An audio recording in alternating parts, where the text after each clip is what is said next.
अस्सलाम वालेकुम, मेरा नाम है जवेरिया आदिल और आप देख रहे हैं तख्ती ऑनलाइन।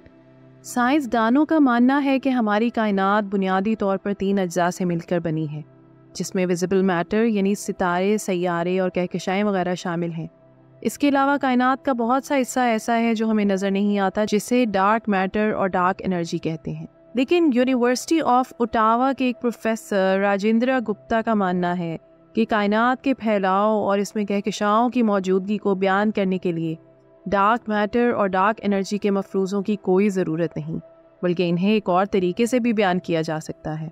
राजेंद्र गुप्ता की तरफ से पेश की गई स्टडी डार्क मैटर और डार्क एनर्जी के नज़रिए को झुटलाने के लिए काफ़ी दिलचस्प हक़ाइक़ रखती है। इस तहकीक के मुताबिक कायनात में डार्क एनर्जी और डार्क मैटर की मौजूदगी के लिए कोई ख़ास वजह मौजूद नहीं।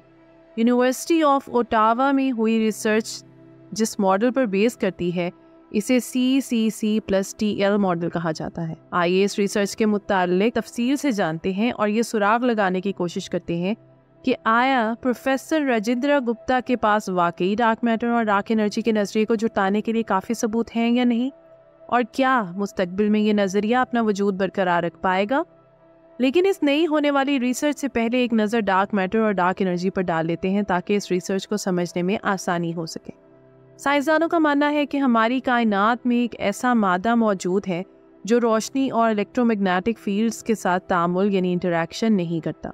इसे अभी तक बराह रास्त देखा भी नहीं जा सका, और हमें ये भी इल्म नहीं कि अगर ये मादा कायनात में मौजूद है तो वो कौन से पार्टिकल्स पर मुश्तमिल है। यहाँ आपका सवाल होगा कि एक ऐसा मादा जिसे अब तक ना हम देख पाए हैं और ना ये जानते हैं कि ये किस तरह के पार्टिकल्स से मिलकर बना है, आखिर क्या वजह है कि हम इसकी मौजूदगी पर यकीन रखते हैं। आइए इस सवाल का जवाब जानने की कोशिश करते हैं। साइंसदानों ने जब कहकशाओं, सितारों और सैयारों का मुशाहिदा किया तो उन्होंने देखा कि कहकशाओं को अपना वजूद बरकरार रखने के लिए जितने मादे की ज़रूरत थी वो इनमें नज़र नहीं आ रहा था, और जितना मैटर इनमें मौजूद था इससे इनके लिए अपना वजूद बरकरार रख पाना मुमकिन न था। इसलिए उन्होंने कहकशाओं के बिहेवियर को समझने के लिए अंदाज़ा लगाया कि इनमें ज़रूर एक ऐसा मादा मौजूद है जो नज़र नहीं आ रहा, लेकिन इसके ग्रेविटेशनल इफ़ेक्ट्स को महसूस किया जा सकता है। क्योंकि ये मादा नज़र नहीं आ रहा था, इसलिए इसे डार्क मैटर का नाम दे दिया गया। आइए जानते हैं कि किस तरह डार्क मैटर का नज़रिया पेश किया गया।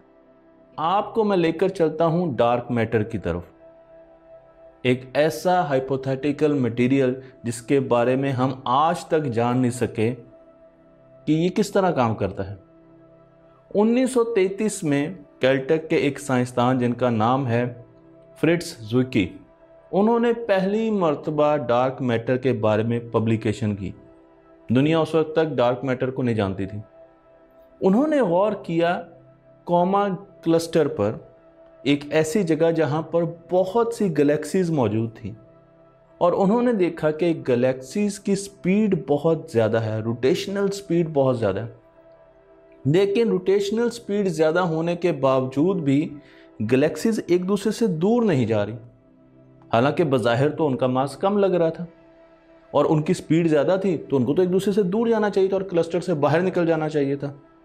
लेकिन उन्होंने देखा कि किसी न किसी वजह से गैलेक्सीज एक दूसरे के पास हैं। ये ग्रेविटेशनल एनॉमली है। आखिर उनके बीच में फोर्स ऑफ ग्रेविटी इतनी मजबूत कैसे हुई, क्योंकि उनका मैस तो बज़ाहिर नज़र आने में बहुत कम था। और उन्होंने एक हाइपोथेटिकल मटेरियल का नाम दिया जिसे आज हम डार्क मैटर कहते हैं। इसी तरह साइंसदानों ने मुसलसल तेज़ी से फैलती हुई कायनात का जिम्मेदार डार्क एनर्जी को ठहराया, और ये नज़रिया पेश किया कि कायनात में एक ऐसी एनर्जी मौजूद है जो एंटी ग्रेविटी है, यानी इसका इफ़ेक्ट डार्क मैटर के उलट है। जहाँ डार्क मैटर गैलेक्सीज को अपनी ग्रेविटेशनल पावर के ज़रिए जोड़ कर रखता है, वहीं कायनात के मुसलसल फैलाव की वजह डार्क एनर्जी है, और डार्क एनर्जी की बदौलत कायनात मुसलसल फैल रही है। आइए इस नज़रिए को समझने की कोशिश करते हैं। हमें ये पता है, आज हम ये जानते हैं कि गैलेक्सीज एक दूसरे से दूर जा रही हैं, यानी कि यूनिवर्स एक्सपैंड कर रही है। अगर आप इन दोनों गैलेक्सीज को देखें तो over the period of time ये एक दूसरे से दूर जा रही हैं और ये बढ़ती जा रही हैं। इसी तरीके से अगर इस स्क्वायर को देखें, इसके ऊपर जो गैलेक्सीज हैं उनको मैंने डॉट के साथ बनाया है, तो स्क्वायर जो है वो आहिस्ता आहिस्ता बढ़ता जा रहा है। गैलेक्सीज के बीच में फासला बढ़ता जा रहा है, स्पेस बढ़ती जा रही है, वैक्यूम बढ़ता जा रहा है। पर गैलेक्सीज का जो साइज है वो नहीं बढ़ रहा, सूरज नहीं बढ़ रहा, गैलेक्सीज का साइज जो है वो नहीं बढ़, वो उतना है, पर उनके बीच में स्पेस बढ़ती जा रही है। आखिर ये स्पेस क्यों बढ़ रही है? इस चीज़ को अब हम और तरीके से देखते हैं। अब मैं लेफ्ट से राइट की तरफ जा रहा हूँ। एक्चुअली हो ये रहा है कि हमारी जो यूनिवर्स है वो बढ़ती जा रही है, और अब ये देखिए ये छोटा बैलून है तो इसमें गैलेक्सीज पास हैं, पर जैसे जैसे ये बड़ा होता जाएगा तो गैलेक्सीज दूर होती जाएंगी। तो वो कौन सी फोर्स है, वो कौन सी एनर्जी है जो इनको दूर कर रही है? उसका नाम हमने रखा डार्क एनर्जी।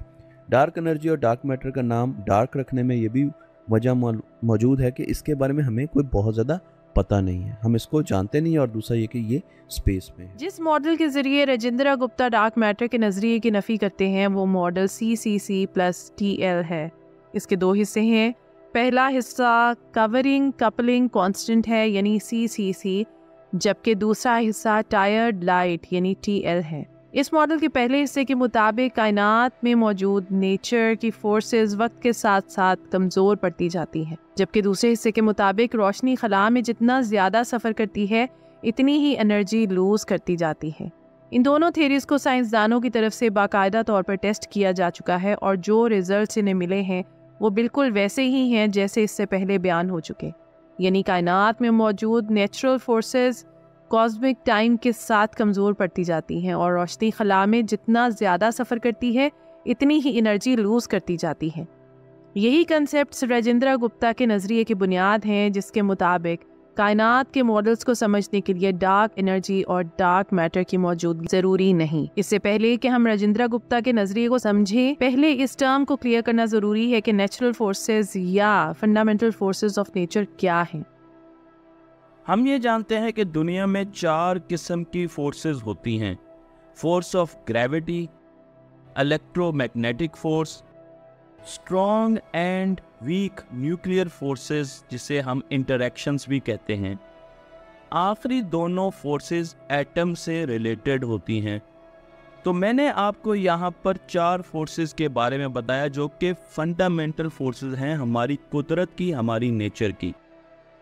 इन फोर्सेस को अलग अलग इक्वेशन के साथ जाहिर किया जाता है, और अगर इन तमाम इक्वेशंस को हम इकट्ठा करके एक इक्वेशन बनाएं तो वो एक यूनिवर्सल इक्वेशन होगी जो कि एक यूनिवर्सल फोर्स को जाहिर करेगी। राजेंद्र गुप्ता का कहना है कि वो कॉस्मोलॉजिकल मॉडल्स जिनमें बयान किया जाता है कि कायनात के फैलाव की वजह डार्क एनर्जी है, दुरुस्त नहीं है, क्योंकि इनके मुताबिक कायनात के फैलाव की वजह डार्क एनर्जी नहीं बल्कि वक्त के साथ कमज़ोर होती नेचुरल फोर्सेस हैं।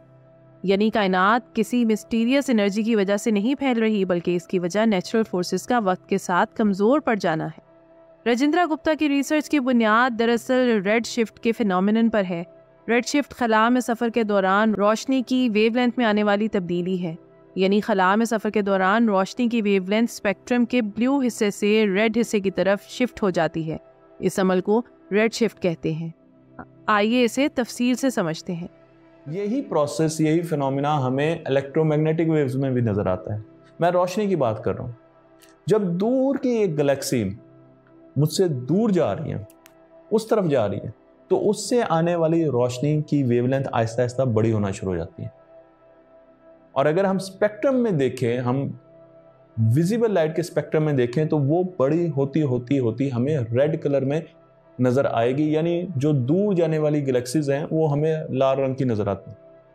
और जो ऐसी गैलेक्सीज हैं बहुत कम हैं जो कि हमारी तरफ आ रही हैं, उनसे आने वाली इलेक्ट्रोमैग्नेटिक वेव्स जो कि विजिबल रीजन में लाई करती हैं, वो आहिस्ता आहिस्ता उनकी फ्रीक्वेंसी बढ़ना शुरू हो जाती है और वो हमें नीले रंग की, पर्पल रंग की नज़र आना शुरू हो जाती है। प्रोफेसर राजेंद्र गुप्ता ने अपने नज़रिए का इजहार बहुत पुरएतमाद अंदाज में किया, और इनका कहना था कि अब तक ऐसे कई पेपर्स पब्लिश हो चुके हैं जो डार्क मैटर की मौजूदगी पर सवाल उठाते हैं, लेकिन मेरी रिसर्च और मेरा पेपर मेरे इल्म के मुताबिक ना सिर्फ इसकी मौजूदगी की नफ़ी करता है, बल्कि ये रिसर्च बाकायदा तौर पर मुशाहिदात यानी ऑब्जर्वेशंस पर बेस करती है, और इसके मुताबिक मुसलसल फैलती हुई कायनात की वजह डार्क एनर्जी नहीं बल्कि वक्त के साथ कमज़ोर पड़ती नेचुरल फोर्सेस हैं।